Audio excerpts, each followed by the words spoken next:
Welcome back. You're watching Morning Express, this Friday edition of the 3rd of June, 2016. There's quite a lot making headlines. Of course, we are having prayers today as well to pray for the country. And what better way to actually usher us into those prayers? We're now joined by Emmy Kosgei, who is an award-winning record artist here in Kenya, and she has gone international actually at the moment. I only see her performing at all these international events. Thank you so much for joining us. You're welcome. Yeah? How have you been? What have you been up to? Good. Yeah? I'm doing well. I'm around doing a project. I'm working on my new video. Actually, I'm releasing it today. Yeah?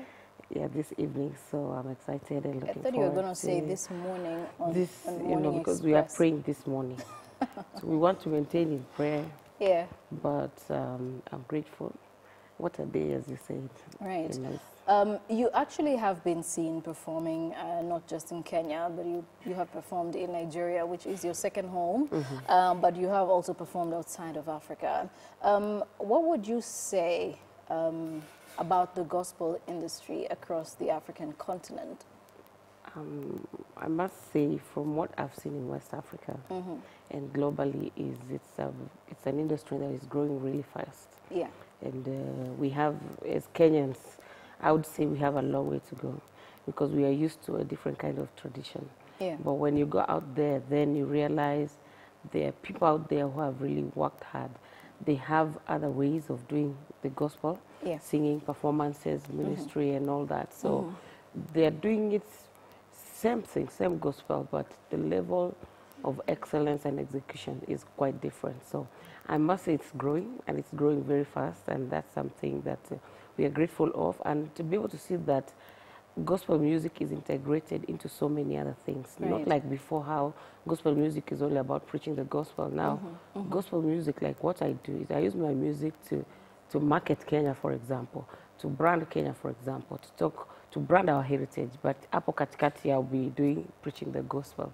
So it's really growing so fast, and I'm so happy to see that gospel music and gospel musicians are also involved into many other things, not only church things, but nation building, global, issues that affect citizens, the world, which is very, very, very, very powerful. And speaking of also participating in, change-making events, which are some of them that you have participated in? I'm honored to have been appointed as one of the national ambassadors, national and global tourism and heritage ambassadors. That has given me a platform, an opportunity to travel across the globe to market our beautiful country, Kenya, and to tell the world that we have more than music, more than wildlife, more than Big Five, because at some point we were being hit globally because they say, oh, the Big Five, they are now like 3 or 2, but now we are marketing the other side of Kenya, that we have culture, we have beautiful people, we have many other things to do with who we are. So I've participated in concerts with my friend Susanna Wio. We did Masterpiece, representing Kenya in the Netherlands, talking about peace. And we've been in so many exhibitions, globally, Milan, everywhere, and it's a beautiful thing to talk about Kenya. We have so many things, wealth, in sports, in tourism, in our cultures, our heritage.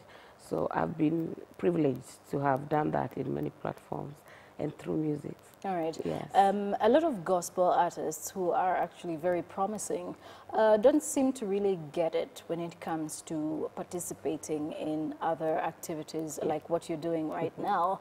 And maybe some of them do not even know how to get there.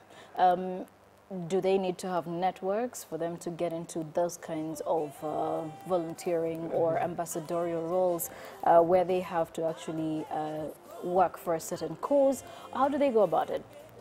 I think first things first is to get it right, like from the word go. Number one is to be in the right career, to be in the right place, to know that you're doing music because that's what God has called you to do. Yeah. So once you're doing the right thing, then once you're already there, it's good to have a mentor. That's why we are here, to mentor new artists. Yeah. So we will teach them the road that we went through, how we grew, and then we'll be able to teach them issues of branding, and so that you don't just do church music and church. It's a wider field, so it's a job for role models globally, in Kenya and other nations, to teach the new artists the way and how to grow. So, but you can't grow on your own today. You release an album and already you're there branding or doing a corporate event. It's a long way. It takes growth. It takes, by the time you get a brand, it takes some time.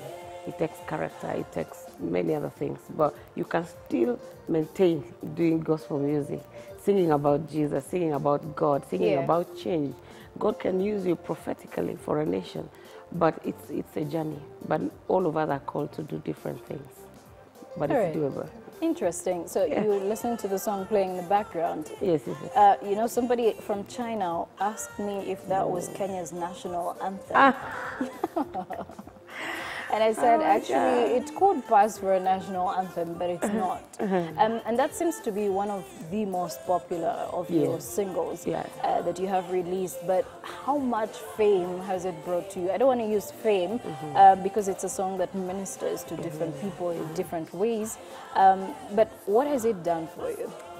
Timeless is a song that came out 2010. Yeah. So you realize it's about 5 years down. Maybe we were waiting for somebody to do something. Yeah. One day I said, maybe I'm that person. And I took the initiative, and through my process, you know, I sing, and from my music, a lot of percentage goes to the school. We pay for food, we pay for uniforms, we pay for, because we pick like 95% of kids from very needy homes. I won't say orphans because we have so many orphanages, but I would say kids from needy homes, because we all grew in the village with no challenges that children go through, and it's not their fault. Sometimes, like where I come from, alcoholism is like, you understand, it's something we are fighting. And so some kids are victims. So I've used that opportunity to impact their lives. So I'm so honored and happy that we've made it past 8 years. That's really great. I'm so proud of you for that. So, you know, we're having national prayers today. And, you know, God speaks to people. I'm sure He does speak to you. That's how you're able to write certain songs. He doesn't speak to everybody, though. We just have to admit that. So what do you think we should be praying for today? Yeah, I think Kenya as a nation has come through a lot. And I said every year has marked new beginnings. Every year there's something new coming up. There are new challenges, there are new things. And today being a prayer, it's such coincidence that we just came out of ICC. It's one of the major things that I think we are thankful to God that Kenya is out. Not because there are no people who suffered. People suffered. We went through a lot as a nation. And the impact of what happened was massive. People may not have seen it from outside, but it was big. And as long as this thing was in ICC, it's a burden that a lot of families, as a nation, we suffered. Our image suffered. You know, people never understood what we were going through. It was a political something, but spiritually it affected. So we are thanking God that we are out. We are thanking God that finally, you know, there's justice. And we thank God that as a nation, now we are now headed to 2017 for our elections without baggage of the other election. So it's like a new beginning. It's time to press on. It's time to move on. So we are praying that we won't be stuck to the things of a tradition that has been there, that every election there has to be this, there has to be this. No, no. We believe that this 2017 now is a new beginning, that we are set to move on, to do new things. We are set to forget about our past. You cannot erase, but it's a choice to choose to move on. So it's a new step. We are praying for a lot of things. We are thanking God that we are still here. And 2017 is coming up. So we are praying for peace. We are praying that we will remain one as a nation. There has been, you know, a few shakings here and there, but we are praying that there will be no division. We are praying that nothing like what happened would happen again. We are also thankful that it's a prayer day for our leaders coming together from different parties And it's amazing how Kenya, among so many nations, we have politicians who, apart from their differences, despite of their difference, they can come together, pray. And how our president actually is in the front line. It's something that is so amazing. It's something that when I'm in Nigeria, how many people have asked me that, you mean your leaders come together and do prayers? I said they don't only pray, they preach, they share the scripture, they even sing together.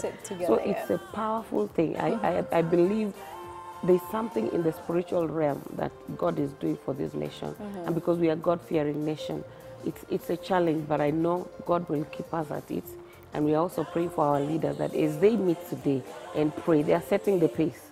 So us as Kenyans, we will emulate and know that unity, we are one, God is one. We are one people under one God, despite our beautiful different cultures. Fantastic. Well, thank you so much for coming to talk to us. Wish we could actually play that video today, but apparently she says it's going to be launched this evening. Yes. And well, shortly we're going to be having our hot topics, and we've got our entire panel that is with us already in studio. They're going to be talking to us about what's been making headlines, of course, what was Madaraka Day all about, and some of the things we're going to be talking about. And of course, that Harambe gorilla that was shot in the United States is something that is making headlines online as well, and we're going to delve deeper into that conversation. So let's take a short musical break, and we'll be back with the hot topics.